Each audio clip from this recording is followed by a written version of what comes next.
Dengan saya, perkenalkan nama saya Cianti, saya dari Provinsi Jawa, mahasiswa aktif dari Politeknik Kota Bidang. Dan pertama kita masuk ke WPHP. Nah, di sini ada ISO 116 yang digunakan untuk mendefinisikan sebuah kode kita yang sudah kita buat agar terdefinisikan. Nah, itu yang itu setiap metode yang mendefinisikan rute tertentu untuk sebuah aplikasi. Nah, di sini kita fokusnya ke home dan root controller. Ke home controller ini namespace and import kode ini untuk menempati untuk kontrol ini menggunakan kelas request dari Laravel serta kelas carbon untuk memanipulasi data ataupun waktu. Nah, ini kelas yang akan kita bahas dan akan masuk ke controller. Nah, public index ini metode ini dipakai ketika pengguna mengakses halaman beranda seperti ini. Jadi kita membuka sebuah web pasti yang timbul merupakan kata-kata ini untuk sebuah web kita yang akan tampil di pertama kali. Jadi teman-teman tinggal isi seperti ini. Nah, jadi kita bisa menghitung umur kita dari tanggal ulang tahun ini dari sekarang sampai dari tanggal ulang tahun ini sampai sekarang. Jadi web itu akan otomatis menghitung umur kita. Misalnya saya saat ini 19 tahun gitu. Hobi dan syaratnya teman-teman nggak isi aja. Nah, di sini kalau kita ada kata motivasi, misalnya kita kurang dari semester 2, semester 3 akan muncul kata masih awal kerja PK. Jika lebih dari semester 3 akan motivasi seperti ini. Nah, Retrofit itu akan menampilkan penampilan yang ada di home atau page data ini. Jadi semua penampilan akan timbul yang ada di ini di page data. Pokoknya page data ini akan timbul di web kita nanti.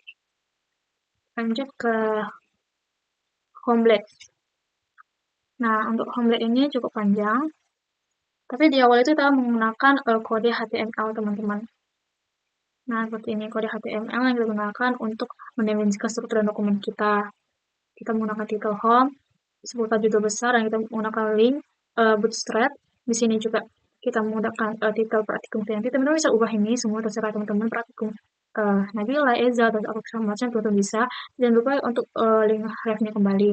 Nah, untuk style ini kita bisa menggunakan sebuah style untuk web kita, teman-teman tinggal atur berapa, warna apa, bentuknya gimana, dan lain sebagainya.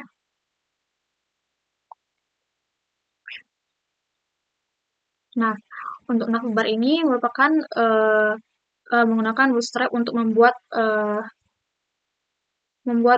menu navigasi. Jadi di dalam web kita pasti ada sebuah menu yang pertama itu ada home, feature, preaching, dan contact. Kita punya 4 ini. Nah, hero section itu menampilkan informasi pengguna, termasuk nama, umur, semester saat ini, dan lain sebagainya.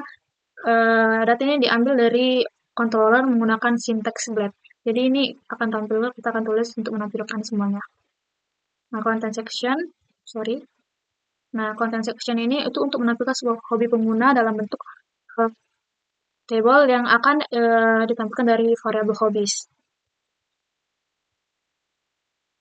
Nah, di situ juga kita mulai ya status, apakah status sukses dan tidak. Kalau sukses akan menunjukkan kata ini, dan jika gagal akan menunjukkan kata ini. Dan ketika kita menggunakan if, jangan lupa untuk mengakhirinya according itu.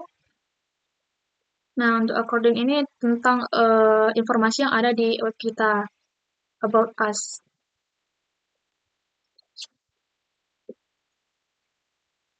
Nah, pertanyaan. Di sini kita juga punya form pertanyaan yang akan kita buat dan input nantinya. Kalau kita buat for each juga, kalau error dia akan menampilkan apa. Yang pertama kalau itu nama, email, pertanyaan, dan setelah kita menginput 3 pertanyaan ini, kita akan mengirim pertanyaan tersebut. Nah, di sini alert, teman-teman buat tanggal wisudanya, dan jangan lupa untuk hashtag, variabel, sama seperti ini. Sama seperti di home controller yang pertama. Nah, untuk kategorinya itu ada 3, web development, Laravel, dan Bootstrap. Dan ketiga kategori ini akan ditampilkan sebagai badge dengan warna yang berbeda-beda untuk memperbedakannya. Misalnya biru, orange, terserah teman-teman. Nah, ini untuk list pendidikan, teman-teman buat for each, dan diakhiri dengan end for each. Dan ini ada 2 untuk learn more dan contact us. For each itu For each ini tuh kita untuk menampilkan setiap item dalam daftar pendidikan sebagai batch hijau. Jadi kita menggunakan warna hijau. Nah, voucher itu merupakan hak cipta. Jadi teman-teman bisa buat hak cipta teman-teman di Laravel teman-teman atau di web teman-teman untuk klaim punya teman gitu. Nah, di sini Laravel teman-teman gunakan Bootstrap juga. Nah, di sini home question. Pas kita mengisi pertanyaan, teman-teman akan dibilang terima kasih dengan titel besar. Di sini saya juga menggunakan style untuk menampilkan penampilan menarik. Nah, ketika teman-teman input pertanyaan, dia akan muncul seperti ini, dan teman-teman tinggal input nama, jadi kalian terima kasih, misalnya buat di dalamnya itu Krisdayanti, jadi akan timbul kata Krisdayanti. Coba kita tes ya.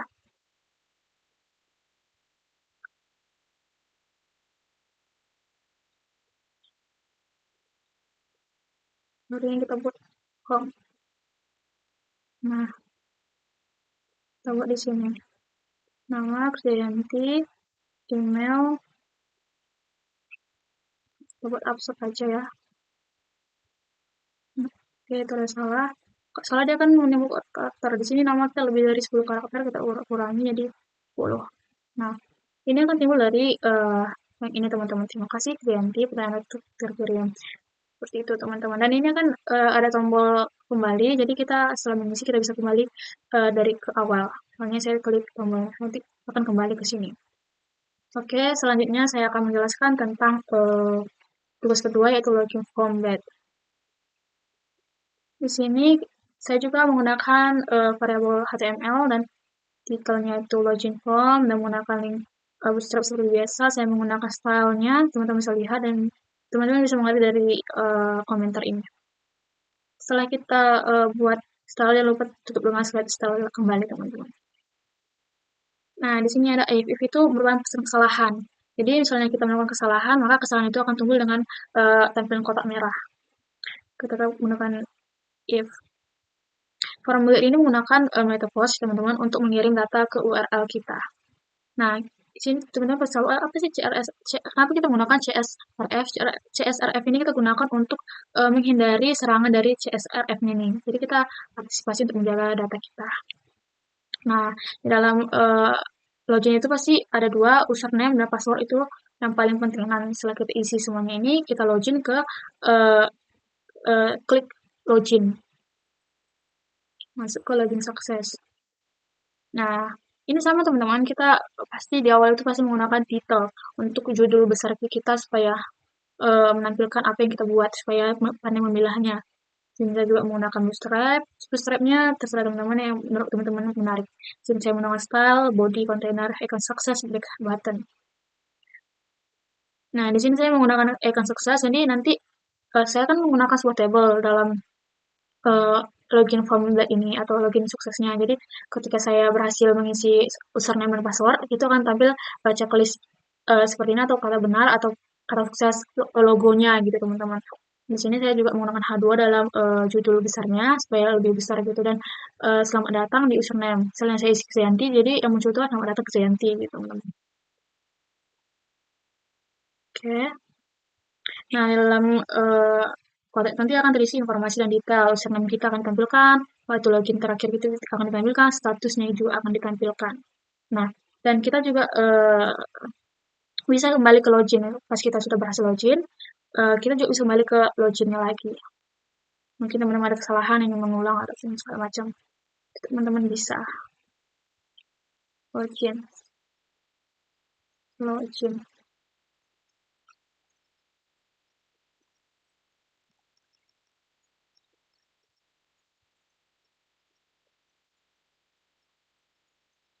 Oke. Selanjutnya,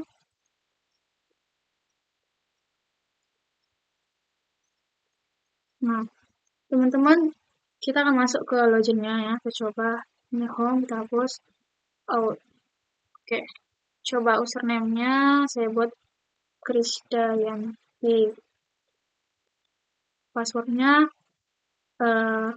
Krisdaka. Dan di sini tuh minimal itu 3 karakter dan teman-teman harus menggunakan huruf kapital ya. Nah, sini sama seperti login formnya, di sini akan informasi dan detail. Jadi di sini juga akan tampil seperti ini teman-teman. Dan di sini teman-teman bisa kembali ke login.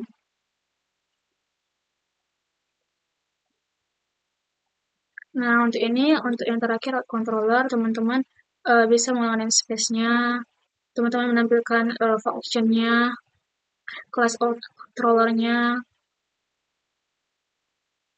index. Ini menampilkan formulir login kita, dan kita login dengan merequest beberapa validasi supaya bisa terinput. Dan return view-nya itu setelah validasi berhasil dan data diambil aplikasi akan mengembalikan kita ke login sukses. Kurang lebih saya mohon maaf, mungkin saya hanya bisa mempresentasikan seperti ini. Kiranya teman-teman mengerti dan dapat mudah dipahami.